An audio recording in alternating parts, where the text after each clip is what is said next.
پہ ابو بکر صدیق آ گئے، انہوں نے کہا کہ میں جو نا بلال کو آزاد کروں گا. انہوں نے کہا بتاؤ کتنے لوگ اس کے لیے؟ تو اس نے کہا کہ جی اس کے لیے، یہ اس کے لیے، کیونکہ اس ٹائم پہ نا سیدنا بلال کی حالت اتنی خراب ہو چکی تھی کہ وہ تقریباً مرنے کے قریب تھے. اتنا ان کو مارا پیٹا گیا، لوگ لوہان کر دیا، ریت پہ گھسیٹے گئے، پتھر مارے گئے، مطلب بہت بہت بری حالت میں تھے، بالکل مرنے کے قریب تھے. تو سیدنا ابو بکر نے کہا کتنے جو نا مانگتے اس کے لیے؟ اس نے کہا 10 دینار. 10 دینار سے 10 گولڈ کوائنس. تو سیدنا ابو بکر نے فوراً جیب سے نکالے اور منہ پہ مارے، یہ لو. تو ان کو آزاد کیا. تو وہ اپنے ہاتھوں میں نا وہ 10 دینار ایسے اوپر نیچے کر رہا ہے اور کہتا ہے کہ مجھ سے اگر ایک بھی مانگتے میں تمہیں دے دیتا، میں اس کو ایک میں بھی بیچ دیتا کہ تم نے 10 دے دیے. تم نے یہ تو مرنے کے قریب تھا، میں تو اس کو 1 دینار میں بھی بیچ دیتا. تم نے 10 بیچ میں، تو تمہیں میں نے بیوقوف بنایا. سیدنا ابو بکر کہتے ہیں کہ بیوقوف تم ہو، کیونکہ تم اگر مجھ سے 100 مانگتے میں 100 میں بھی لے لیتا. اور سیدنا ابو بکر کہتے تھے کہ بلال میرا سید ہے، بلال میرا آقا ہے. اور عمر بن الخطاب کہتے تھے کہ ابو بکر سید ہے، ابو بکر میرے سید ہیں اور بلال ان کے بھی سید ہیں. یعنی یہ وہ چیز تھی کہ غلام کو کہاں پہنچا دیا اسلام نے. اور آپ کو پتہ ہے کہ نبی کریم صلی اللہ علیہ وسلم جب دنیا سے رخصت ہوئے نا، صحابہ کہتے ہیں ہمارے لیے اس سے زیادہ غم کی سچویشن کبھی تاریخ میں نہیں آئی. عمر بن الخطاب اتنے جوش میں آ گئے، اگر کسی نے کہا نا کہ نبی کی وفات ہوئی ہے میں گردن اڑا دوں گا. خبردار کسی نے کہا فوت ہوئے، کہ وہ فوت نہیں ہوئے، وہ چلے گئے ہیں ابھی کچھ مطلب دیر کے لیے گئے ہیں. جس طرح موسیٰ علیہ السلام گئے تھے بنی اسرائیل کو چھوڑ کے 40 دن کے لیے، وہ واپس آئیں گے، اللہ تعالیٰ نے ان کو ہم سے نہیں اٹھایا. وہ نا مطلب جوش میں یہ کہہ رہے تھے، ان کو خود سمجھ نہیں آتی وہ کیا بات کر رہے ہیں. ابو بکر صدیق نے کہا عمر بیٹھ جاؤ، عمر بیٹھ جاؤ.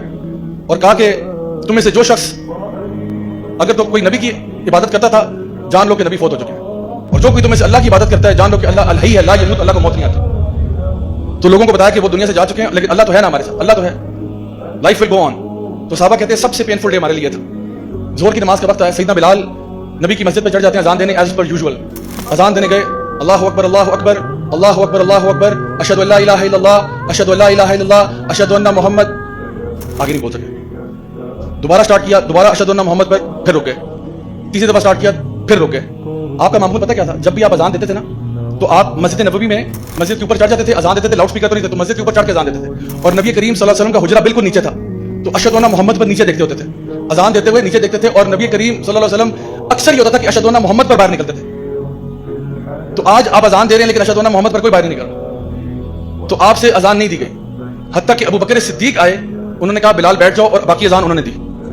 سیدنا بلال نے کچھ دن گزرنے کے بعد انہوں نے اس کے بعد اذان دینا چھوڑ دیا. انہوں نے کہا میں اذان نہیں دے سکتا. کئی دن گزر گئے، سیدنا بلال نے اذان نہیں دی. پھر ایک دن ابو بکر صدیق کے پاس آئے. اس ٹائم تک سیدنا ابو بکر جو تھے وہ خلیفہ نامینیٹ ہو چکے تھے. تو کہا کہ اے امیر المومنین آپ سے گزارش ہے. جی بلال فرمائیے کیا گزارش ہے؟ کہا گزارش یہ کہ آپ مجھے مدینہ چھوڑنے کی اجازت دے دیں. تو کہا بلال یہ کیسے ہو سکتا ہے؟ انہوں نے کہا میں یہاں رہ نہیں سکتا. کیا ہو گیا بلال؟ امیر المومنین اٹس ٹو پینفل، یہ بہت پینفل ہے، میں مدینہ میں نہیں رہ سکتا. جب تک نبی تھے میں یہاں ٹھیک تھا، لیکن اب مجھے جانے دیں، اللہ کی راہ میں نکلنے دیں، چاہے میں دین کا علم سیکھوں، دین کے کام کروں، جہاد فی سبیل اللہ کروں، مجھے چھٹی دے دیں. تو سیدنا ابو بکر نے کہا سوال ہی پیدا نہیں ہوتا بلال، تمہیں کیسے جانے دیں ہم؟ تو انہوں نے کہا ایک میری سوال کا جواب دے دیں. آپ نے مجھے آزاد کیا تھا، میں ہمیشہ آپ کا احسان مند ہوں، لیکن سچ سچ بتائیے اگر آپ نے مجھے آزاد اپنی ذات کے لیے کیا تھا تو میں یہاں رک جاتا، لیکن اگر آپ نے مجھے اللہ کے لیے آزاد کیا تھا تو خدا کے قسم مجھے جانے دیں. سیدنا ابو بکر نے کہا ٹھیک ہے بلال اگر ایسی بات ہے تو جاؤ. سیدنا بلال نکل گئے اور سال گزر کے غائب ہیں، سین سے غائب ہیں. عمر یعنی ابو بکر صدیق فوت ہو جاتے ہیں. عمر بن خطاب کی خلافت آتی ہے، جروسلم فتح ہوتا ہے. وہ واقعہ آتا ہے نا جو اونٹ کے اوپر آپ نے اپنے غلام کو بٹھا کے خود پیدل چلے تھے، تو وہاں چلے جاتے ہیں. جروسلم فتح ہوتا ہے، مسلمانوں کے ہاتھ آتا ہے. اس دن سیدنا بلال جروسلم میں تھے، وہ ادھر ہی تھے، بیت المقدس میں تھے. تو صحابہ نے جب دیکھا کہ جروسلم مسلمانوں کے ہاتھ آگے، سب نے کہا بلال کہاں ہے، بلال کہاں ہے؟ کہا سیدنا بلال آپ اذان دے دیں. پہلی دفعہ بیت المقدس میں اذان ہو رہی ہے. کہا سیدنا بلال آپ اذان دیں، آپ نبی کے مؤذن ہیں. سیدنا بلال نے انکار کیا میں نہیں اذان دے سکتا. صحابہ نے بہت پوچھ لیا پلیز اذان دے دیں، پلیز اذان دے دیں. پھر بڑا دل پر پتھر رکھ کے وہ اوپر کھڑے ہوئے اور اذان دی. اور مورخین لکھتے ہیں کہ جتنے صحابہ وہاں موجود تھے نا سب کی داڑیاں آنسوؤں سے تر ہو چکی تھی، کیونکہ جب وہ اذان سنی نا اتنے عرصے کے بعد ان کو لگا جیسے نبی واپس آ گئے، نبی کا دور واپس آ گیا. کیونکہ یہ اذان آخری دفعہ نبی جب زندہ تھے تب سنی تھی، جب وہ دنیا میں موجود تھے تب سنی تھی. تو اب دوبارہ سن رہے ہیں تو سب کے دل لرزے ہوئے تھے، سب رو رہے ہیں. اور یہ اعزاز صرف سیدنا بلال کو جو حاصل ہے کہ انہوں نے کعبہ میں بھی، مسجد نبوی میں بھی اور بیت المقدس میں بھی پہلی دفعہ اذان دی، تینوں جگہ. اور یہ 3 مقدس ترین جگہ ہیں جہاں پہ تینوں پہ آپ نے اذان دی ہوئی. اچھا اس کے بعد کیا ہوا؟ آپ اذان دی، آپ بھی ایموشنل ہو گئے، ظاہری بات ہے. آپ وہاں سے نکل کے ڈماسکس چلے گئے، سیریا چلے گئے. سیدنا بلال سیریا چلے گئے ڈماسکس میں. کئی عرصہ وہاں گزر گیا. ایک دن کہتے ہیں رات کو میری خواب میں نبی کریم صلی اللہ علیہ وسلم آئے اور کہتے ہیں کہ بلال کیا ناراض ہو میرے سے، اتنا عرصہ گزر گیا تم آئے نہیں مدینہ. تو سیدنا بلال کہتے ہیں کہ مجھ سے رہا نہیں گیا، میں نے نہ ادھر دیکھا نہ ادھر دیکھا، کچھ نہیں دیکھا، میں بس بھاگا مدینہ کی طرف. جب تو نبی خواب میں آ گئے. کہتے میں مدینہ پہنچا، سیدھا روزہ رسول پر گیا اور کہا کہ میں آ گیا ہوں یا رسول اللہ، میں آ گیا ہوں واپس. اور کہا کہ میں آپ کو نہیں بھولا، میں آپ پر درود بھیجتا ہوں، آپ پر سلام بھیجتا ہوں، آپ کے فیملی کے لیے دعائیں کرتا ہوں، میں آپ کو نہیں بھولا. اچھا آپ وہاں پہ روزہ رسول پہ ہیں، رو رہے ہیں. اتنی دیر میں نا کسی نے جا کے یہ خبر سیدنا حسن اور حسین رضی اللہ عنہ کو دے دی کہ بھئی سیدنا بلال ہے، کیونکہ کسی کو بتا کے تو آئی نہیں تھی، پہلے سے اعلان تو کروا نہیں تھا کہ میں مدینہ جا رہا ہوں، وہ تو بس اٹھے اور بس پہنچ گئے. تو سیدنا حسن اور حسین نے دونوں نے ہاتھ پکڑ کے کہا کہ سیدی آج اذان آپ دیں گے.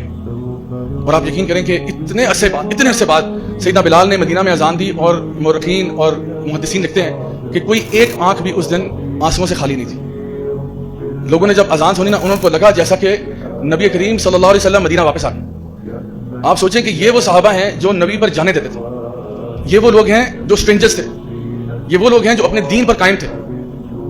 اور اللہ رب العزت نے ہمارے لیے یہ بات بتا دی ہے کہ قل ان کنتم تحبون اللہ فاتبعونی یحببکم اللہ ویغفر لکم ذنوبکم. کیا تم اللہ سے محبت کا دعویٰ کرتے ہو تو پیارے نبی کی اتباع کرو، نبی کی پیروی کرو. اور آپ اگر صحابہ کی زندگی اٹھا کے دیکھیں، آپ یقین کریں ہمیں اپنے اعمال پہ شرم آتی ہے کہ ہمارے کیا اعمال، صحابہ کا طرز عمل کیا تھا، کتنی نبی سے محبت کرتے تھے. لیکن ایک خوشی کی بات یہ ہے کہ نبی نے فرمایا تھا کہ جو جس سے محبت کرتا ہوگا اسی کے ساتھ اٹھایا جائے گا. صحابہ کہتے ہیں جس دن ہم نے یہ حدیث سنی نا، ہمارے لیے وہ دن ہمارا عید کا دن تھا. یعنی اس دن ہماری عید تھی، کیونکہ اور ہماری خطائیں اپنی جگہ، ہمارے گناہ اپنی جگہ، ہمارے مسئلے اپنی جگہ، لیکن ہمیں رائی برابر بھی شک نہیں تھا کہ ہم نبی کریم صلی اللہ علیہ وسلم سے محبت کرتے ہیں. ہمیں یقین تھا کہ ہماری محبت نبی کے ساتھ سچی ہے. اور اس لیے جب انہوں نے یہ کہا نا کہ ہر بندہ اسی کے ساتھ اٹھایا جائے گا جس سے محبت کرتا ہوگا، تو ہمیں اس بات پہ خوشی تھی کہ انشاءاللہ ہم نبی کریم صلی اللہ علیہ وسلم کے ساتھ اٹھائے جائیں.